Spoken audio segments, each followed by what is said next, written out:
वो पड़ोसी मुल्क की बहन आयशा, मेरा दिल ये पुकारे आजा, ऐ मेरी बहन वही नाचने में, अगर तेरी मौत का मरहला आ जाता अल्लाह बचा लिया तुझको, उस मरहले में मौत ने दिया। अमर इब्न अल-आस रज़ियल्लाहु अन्हु साहबे किराम की वो जमात और अपने बेटे से खिताब करते हुए कहते,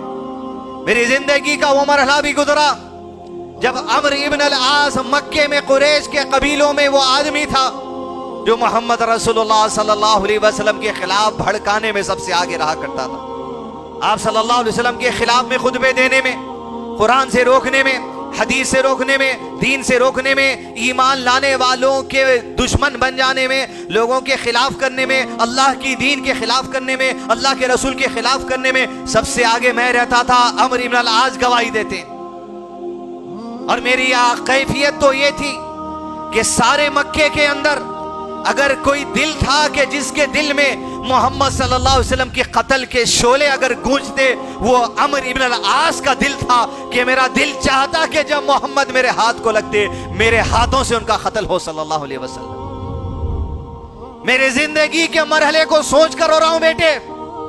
कि जिस जिंदगी के मरहले में अल्लाह की खिलाफ वर्जी हुई, रसूल सल्लल्लाहु अलैहि वसल्लम की खिलाफ वर्जी हुई, रसूल की दुश्मनी हुई, इस्लाम की दुश्मनी हुई, कुरान की दुश्मनी हुई, कुरान और इस्लाम के मानने वालों की दुश्मनी हुई, उस मरहले को देखकर रो रहा हूं कि काश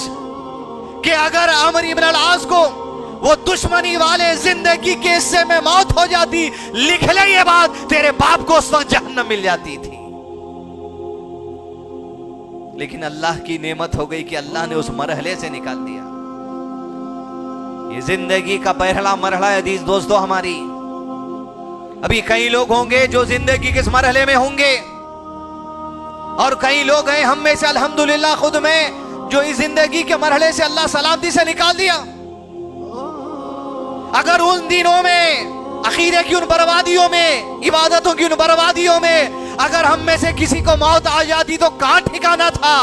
अमर इब्न अल-आस की दस्तक है, पैगाम है बाशऊर इंसान का, मौत के वक्त में जायजा लो जिंदगी का, अगर वैसे जिंदगी से निकल जाते तो क्या तुम्हारा ठिकाना होता। ये बाशऊर इंसान की निशानियों में से वो लोग बाशऊर हैं जो अल्लाह के नबी सल्लल्लाहु अलैहि वसल्लम की तरबियत याफ्ता हैं। ऐसे ही लोगों की जुबानों से मौत के लम्हों में ऐसे ही अल्फाज निकल सकते हैं। दुनिया को पैगाम देने वाले, दुनिया को हदीस देने वाले, दुनिया को कुरान देने वाले, कुरान की तफसीर बताने वाले, ये सहाबा कराम है जो मरते दम तक उम्मत के पास पैगाम हिदायत पेश करते गए। अजीज दोस्तों, पहले मरहले पे जायजा लूं मैं, पहले मरहले पे जायजा ले आप अपने रिश्तेदारों का, घरों का, खानदान का, जहां पर आपकी बात मानी जाती है, जहां पर आपका सिक्का चलता, लोग आपसे घर का खर्चा ले लेते, लोग आपसे राशन पानी ले लेंगे, लोग आपके मशवरे ले लेंगे, लेकिन आपकी दीन की बात लोग लेने तैयार नहीं है। तो आपको देना पड़ेगा, बताना पड़ेगा, हक देना पड़ेगा, बातिल से रोकना पड़ेगा। सोच के देखिए जिंदगी के वो मरहले जो आपके थे आज दूसरों के हैं। दावती काम नहीं किया जाएगा, दीन की बात नहीं पहुंचाई जाएगी, दीन की सरबुलंदी नहीं की जाएगी तो उनका ठिकाना क्या होगा। और अगर आप आंख बंद करके बैठ जाएंगे, अगर इस हाल में मौत हो जाएगी तो हमारा ठिकाना क्या होगा।